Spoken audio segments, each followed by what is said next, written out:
want to bring in Kevin Freeman now. Kevin is the Economic War Room and has been at the leading edge of this situation with China for many, many, many years.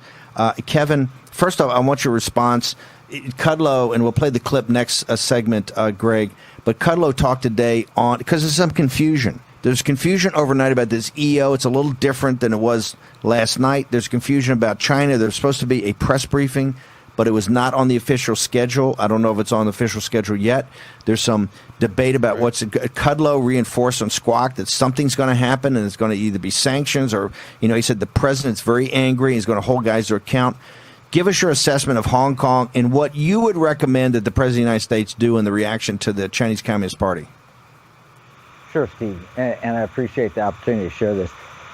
Hong Kong, what's happened is something that's significant, going to impact every American. We just don't know it yet.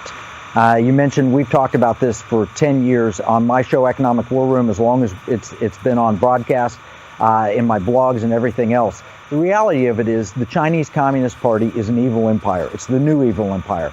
And what they're doing to their own people, how they're repressing the people, organ harvesting, stealing intellectual property, all of that, that comes to the fore when they say we now are going to take authority over Hong Kong. They're pushing through this security measure against the wishes of the people, as you can see by the people reaction in the street. And it proves that Hong Kong is no longer autonomous. So Secretary Pompeo came out and said this.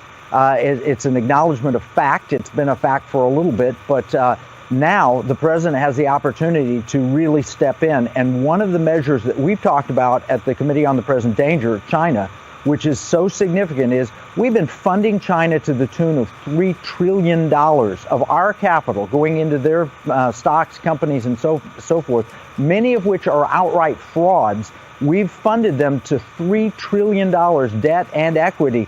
And we have a measure, the Senate voted 100-0 to deregister and delist any Chinese shares in our market that don't conform to our accounting standards. We need to push that now. It can't be 3 years like the Senate said. They put a 3-year time period. It needs to be immediately deregistered, immediately delisted, and until they can prove that they will meet our accounting standards, they can't come back. And when they do prove it, maybe they do come back. But we need to hit an economic punch right now over Hong Kong.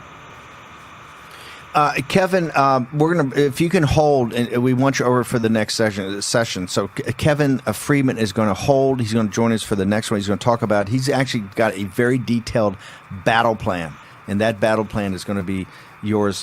Be able to pick up. Kevin Freeman, Economic War Room. Okay, hashtag War Room Pandemic. We want you jumping in here. We want your point of view about what the president should do on social media. Want to know if you support Ted Cruz's bringing criminal charges. One of the subtexts here to remember, sanctions, primary and secondary sanctions. These sanctions have some teeth in it, and they allow you to do a lot of things to hold the bad guys accountable, and so to make sure they can't use American technology, access to American markets, access to American capital. That's what this information and economic war is about. Ted Cruz gets it. Okay, short commercial break. We're going to return with the entire posse and Kevin Freeman. War Room Pandemic returns in a moment.